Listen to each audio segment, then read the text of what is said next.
Last week we talked all about dreams, the kind of dreams that go on when your eyes are closed and you're asleep. And this week we're going to talk about dreams when you're awake. Fantasies, daydreaming, art, creativity, and imagination. And welcome to Get Centered.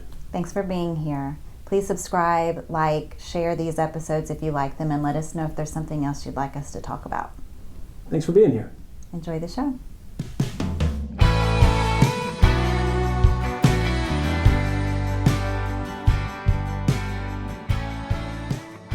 Welcome to Get Centered. Today we're going to be talking about waking dreams. Our last podcast we talked about sleeping dreams. But today we're going to go into things like active imagination.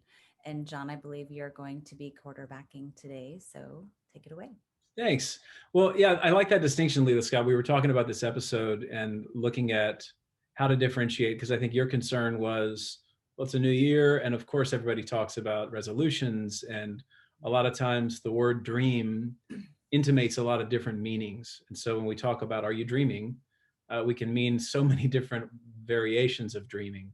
So to delineate between what happens when we're asleep versus what happens when we're awake, it sets us up to distinguish certainly between the various different ways we dream while we're awake. And you referenced active imagination. We'll kind of define that and talk about that in a bit.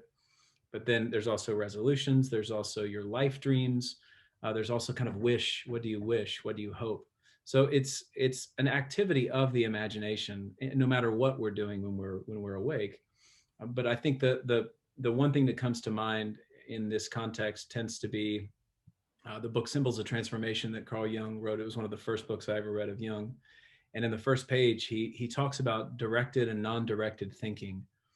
And at the time, I thought this was really powerful just to put words to that, because to look at the ways in which we live our lives and notice that sometimes we are active in our imagination, and sometimes we are receptive.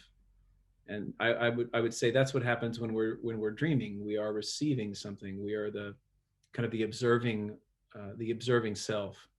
Whereas when we're more active, we're the engaged self. And that's probably too clunky, but it does a good enough job of leaving us some guide rails here to talk about. So I first want to talk about active imagination a bit. And so to continue the thread of talking about sleeping dreams, there are ways that you can begin to engage your dreams post-sleep. Sometimes a dream will resolve or finish before it's really kind of finished, before the narrative's finished, or you'll have a question about a part of the dream, or you'll have an intense feeling or some kind of curious aspect of the dream that you can carry over into your waking life and begin to engage it.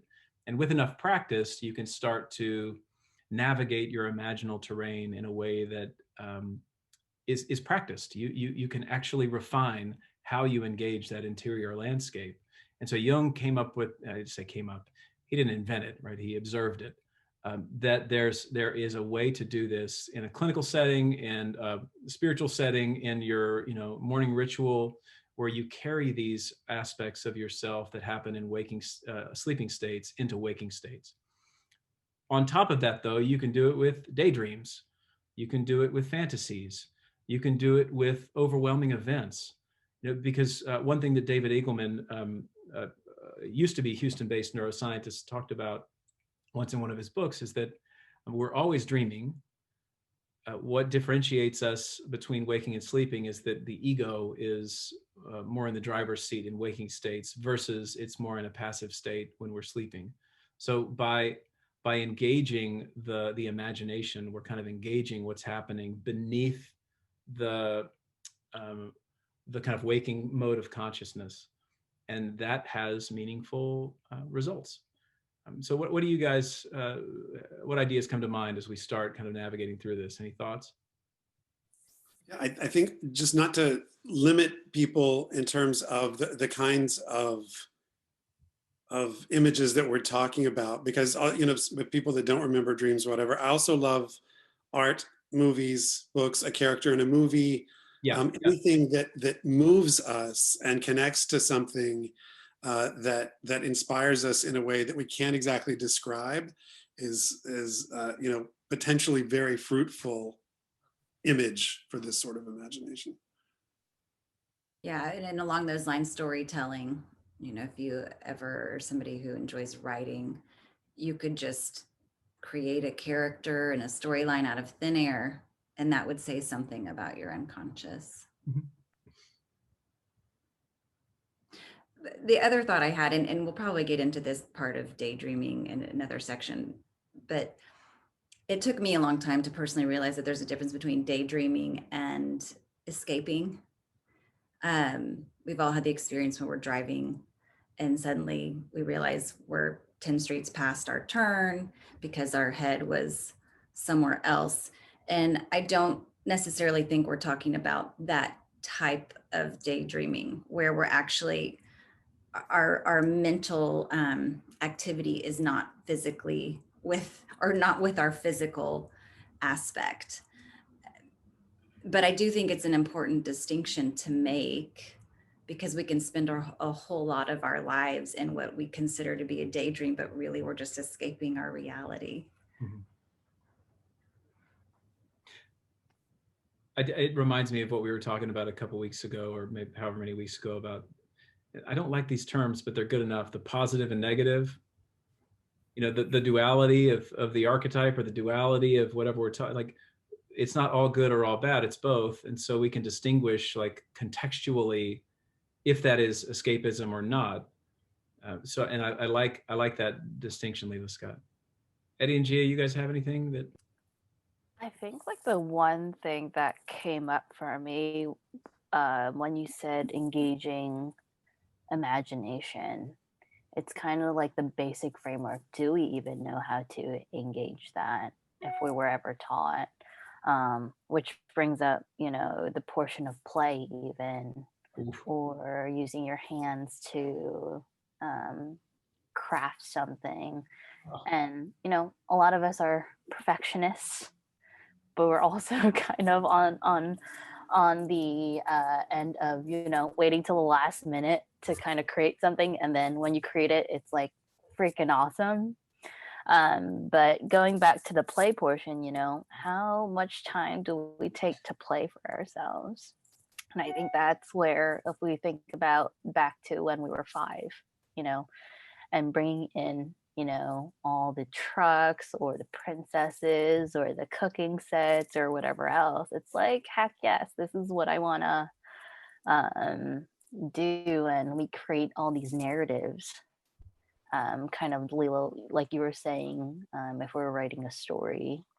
But, you know, as adults, you know, do we carve out that time even on that basic foundational level of like, okay, how do I even start imagining something? And that's a lot of conversations that I've actually been having lately, is like, how do I start creating something? Even if I'm like coloring a coloring book, this doesn't feel right. So engaging a lot with that portion, I think, can bring about a deeper understanding and more of a visual in terms of, okay, here's a stepping stone of sorts. I wanted to speak to Eddie. I know you still need to chime in, but before we lose this little thread, that what you were saying there about that procrastination, but then something wonderful comes out of it. To me, that's about the fact that there wasn't time to get your editor online. And so you were able to just create without boundary in a way, except for the boundary of time, which brings in this this enormous editor that we go through life with, which then comes to like, how are your dreams reminiscent of your desires or your lack thereof? We talk about dreaming big or dreaming small, and how many of us are cut off from our own desire, what we actually want. And if we know, maybe we know, but we just want to take this much of it instead of scooping up a lot of what we're entitled to just as having a human experience. So I wanted to bring in that piece of desire as well. Yeah, I was chewing on the same idea that Gia is. You know, when our clients say, or I ask them, well, hey, have you had a dream lately? And they'll say, I don't really dream, or, you know, I get snippets of a dream, but, you know, I lose it right away. Um, and they ask, well, how, if we're going to get into this, how do I do this? And I think typically the first thing I say is just right before you go to bed, just say, I'd like to remember my dream. And it's setting that intention of, this is something that I want to begin the practice of. And it doesn't always work, or it works over time. And it's something to be compassionate about, but it is setting that intention of, this is something that I want to be more conscious of. And I think that's a good first step, is just saying, this is something I want to do. And the act of consciousness, like you said, sort of ties back to what Leela Scott was saying, is that, and this is a basic tenet of meditation, is that if we do find ourselves escaping and going off to that, simply being conscious of, well, where do I tend to escape to? And what does that potentially mean? And how can I explore that? So just that aspect of awareness and intention and consciousness to bring about as much as we can. Yes, I really like this play thread that we started talking about. Gia, thanks for introducing this idea. And I was immediately thinking about what happens in creativity. These were like our seeking. We start to seek. We're curious. We're exploratory. We are connected with wonder. There's a kind of awe that comes up, and I started thinking about God in every tradition on some level being a creative force as the creator, and so that when we are creating, we are very close to God in whatever form you envision God, even if you're a total atheist. So I think that space, when we are creative, that's deeply connected with childhood, because we haven't suffered the burden of responsibilities, which are necessary. We need to be responsible, but there's such a pull in our adulthood to revisit moments of play, whether that is getting your hands in the dirt and gardening, or writing a poem or a song, or how you are sexually. These are all creative acts that you can be purposeful and exacting and say it has to be this way, or you can move into a receptive state and say, I wonder where we're going to go here. I wonder what's going to happen, and how can I meet this? And those are two very different approaches on whether you're gardening or having sex. I think that our consciousness needs to be on how we approach this. Now, before we go too far off on this, I do want to kind of bring us back into active imagination, because let's just kind of define this. Like, what is active imagination? It's a process usually written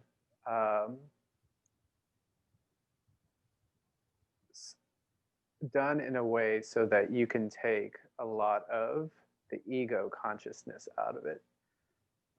It is a way to engage the unconscious consciously, but do it without all of the limiting factors, kind of how Scott was talking about. So, the way I do it, and, a lot of people do it, is just write for a period of time with no editing, no stopping, no worrying about grammatical mistakes or spelling or punctuation. Just writing to write and see what comes out. And if you don't know what to write, write nonsense words. And just do it for a period of time, not really thinking about what you're writing, but just writing to write, and seeing what is coming out from within you. Oh, my curiosity is around the word active, because we have imaginations all the time. Is the active part of it the fact that we are having an intentionality around that particular imaginative experience? Do we know? Or does it matter? I immediately start thinking about things that we would do at the retreat, where if you have a repeating theme or a figure that continues to show up, you get the opportunity to query or stage. So it's like, if you have this figure that continues to show up in your dreams, Active imagination may be, well, what would happen if you actually took that figure by the hand and went for a walk? And what would your conversation be? And what would you talk about? And how would they engage you? And what do you notice about that? And so the phrase I like the most probably came from Pittman, or someone that he was referencing, to dream the dream on. Mm-hmm. So that we bring it's a process of integration. In any event, that happens, we have to integrate and say, what the hell was that? What was going on? Who am I? How does this affect me? So you take an influential moment, and all I mean by influential is that there's a lot of emotional tone or a curious pattern that is kind of numinously nodding to you and beckoning your attention. And you take that seriously, in the same way that you would take a lover seriously or a friend seriously when they are asking for your attention. When we think interpersonally, what John Gottman talks about is bids for attachment. And in relationships, it's all these little moments. It's not the big moments, right? The little moments of when you ask for some time with your partner, or when you want to be heard for something, or when you want to have a sit down, or what, like are we in this together, right? Do I matter to you? Do you matter to me? Same kind of approach happens intrapsychically. Are you taking seriously the movements of your own imagination? And this is one approach that is pretty foreign to a lot of our culture, because imagination itself has been pretty kicked to the side, because we're such materialists, in our culture, that I think of SpongeBob SquarePants, and like talking about imagination, like all these cartoons that I end up watching with our kids, they're constantly talking about the beauty and magic of imagination and how we need to reclaim that. And even Christ talking in the Bible is, be as a child to enter into the kingdom of heaven. I think on some level he's talking about this, to not become stale and too fixed, to be fluid and rich and juicy and life full and playful. And so I think this process is one of those processes that can connect us with that deeper reality. That's a kind of bridge building, mm-hmm, in a way, to connect the two. And as you're saying, John, it is a kind of interpsychic sexuality. It's a part of yourself that often stays separate. We have the directed and the non-directed thinking. We have the sort of analytical, critical mind that's over here, and then this imaginative space over here, which often, to Gia's point, gets trapped in this childhood because it either is criticized externally or criticized internally, or both.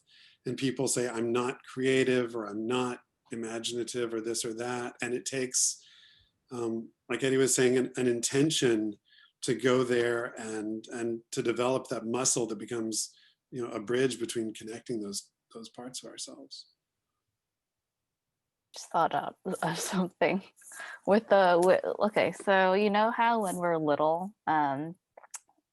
teachers and whoever, or parents even, tell us, hey, color in the lines.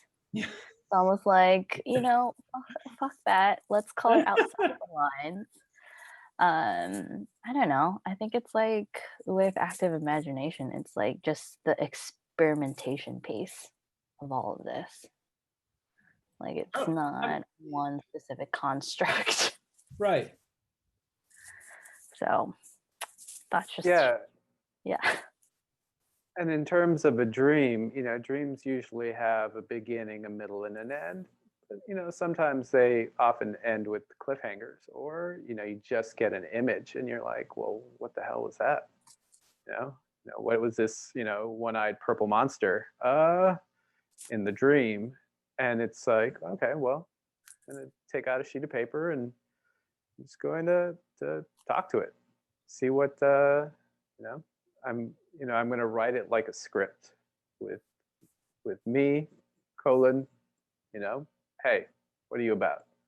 And then the monster, it says, and then you just, you go with it for a time and see what it says. I find that often leads to something unknown. And if you can stay in that sort of playful, like, hey, we're just going to see where this goes, that imaginative space, it'll often lead to some really tremendous insights. And I'd even be willing to bet that some of what comes of the act of imagination isn't quote unquote fake. It's just that you're calling in more detail. Often somebody will say like, well, I had this short dream and there was a snake or something. And it's like, that's it, just a snake? But I heard an interview with an acupuncturist somewhere, I think in either Washington or Oregon, and he was saying that one of his patients was talking about a snake and that's all she had. But he started asking questions like, well, are you in a city or is it rural? Well, it's rural. Okay. Does the snake have any colors? Oh, it's yellow and green. Mm-hmm.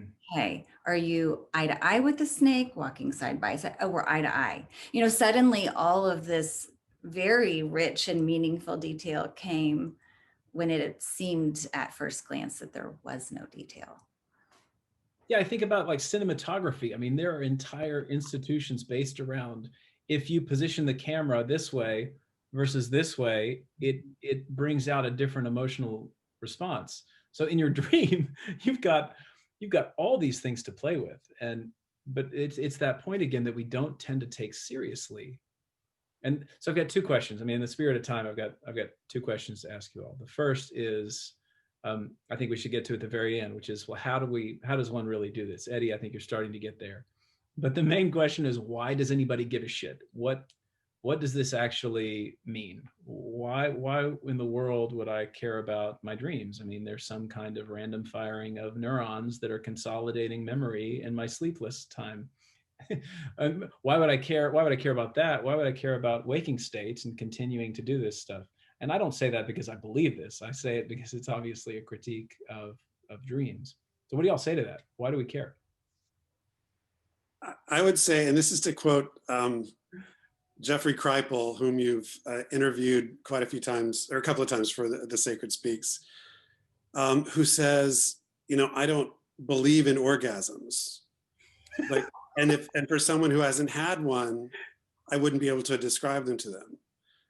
If for people who have had really meaningful experiences with their own dreams, you know, that shift their perception, that shift their idea, a logical explanation doesn't matter. It's like once you've had a meaningful experience, that defines itself.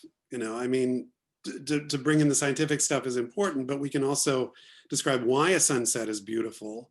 But why a sunset is beautiful does not replicate the experience of being in a beautiful sunset. And so we're talking about experiential things. So I would just say, and to piggyback on the last podcast with really exploring night dreams in a concrete way, give it a shot, give it a try. You know, that's why we're inspired when we see movies. That's why we're inspired by so many other things, but we just sort of leave it over there rather than exploring how it could be really meaningful and transformative and orgasmic, you know, to ourselves. So. Little Death. I still laugh at that quote, man. That was good. And I would say regarding the question, you know, this is just your brain processing the day's material. To that, I would say, well, you took in literally hundreds of millions of images and sounds and things into you sensed it physically, but your brain chose this particular image in this particular way. That's got, for me, that has to mean something. And then to Rodney's point, that it has to mean something is experientially, you know, after going through so many dreams and really working through them, you're like, this definitely means something. Mm-hmm. Because you can, the more you work on dreams, the more you realize it is something your psyche is trying to tell you, if you're willing to pay attention to it. You know, one of my immediate thoughts is that, like, how much money do we spend on the theater and film and different methods in books? You know, like, that's the imaginative landscape that we want to be consumed with. Yet we have this enormous stream of narrative in our inner landscape all the time, and we tend to neglect it. And I think that's more a problem with our worldview collectively than it is with what's happening individually. You know, so it, like, you have this thing that you do, it's really not you, that's done to you, that has you, that you experience maybe on a nightly basis, but that's pretty radical when you really think about it. I just think we don't think about it that much.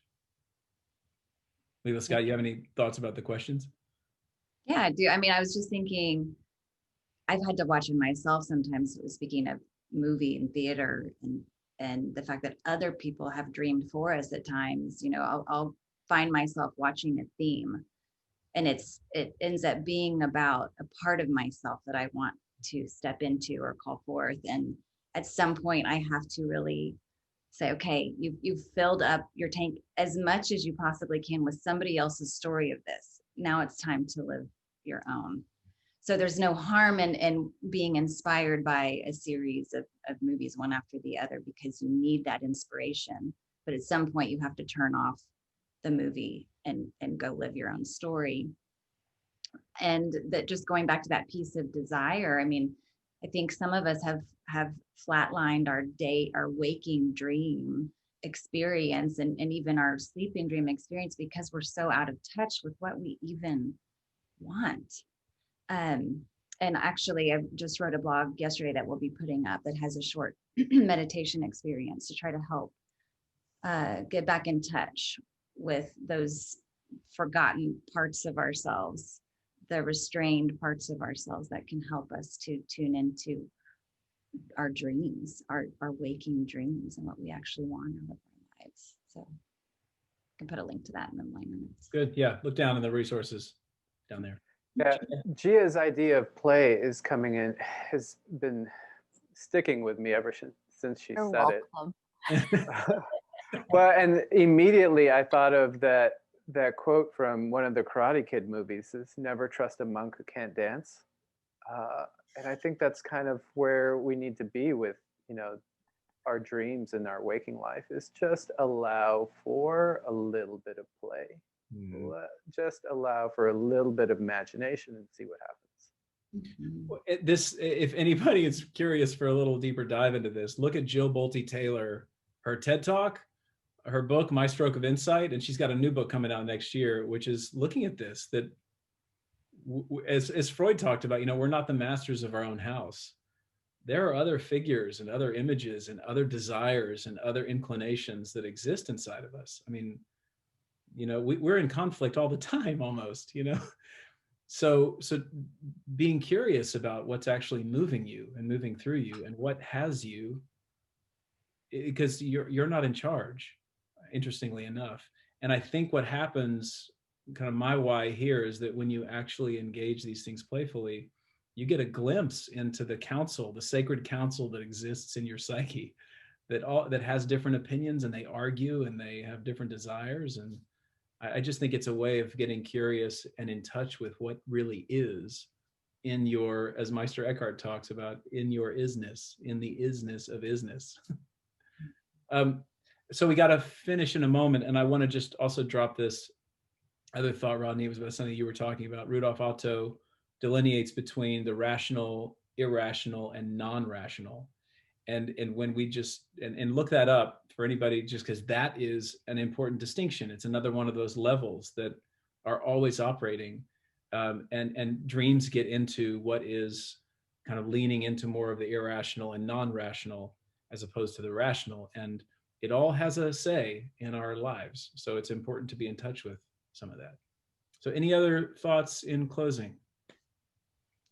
Thank you for being with us today. Don't forget to subscribe, like, and share, and we will be back with more soon. Please email us if you have any ideas for a topic you'd like to hear us discuss.